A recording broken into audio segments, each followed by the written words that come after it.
Добрый день! Хочу поделиться своими результатами, как вылечить лающий кашель у ребенка. Причем очень быстро.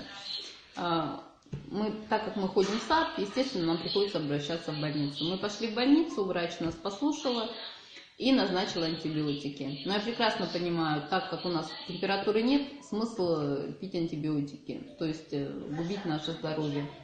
Я для себя открыла новый продукт, это молозиво. Вот. И в общем рецепт сам. Обязательно противите 2 штуки, толкем. Берем папайю 2 штуки, тоже толкем.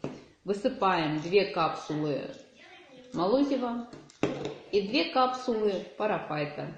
Разводим это все в небольшой стопочке, рюмочке, там может быть кружечка какая-то есть, в теплой водичке, буквально на 1 глоток.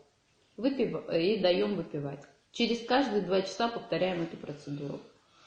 Но вот по прошествии 3 дней у нас ушел этот кашель без приема антибиотиков.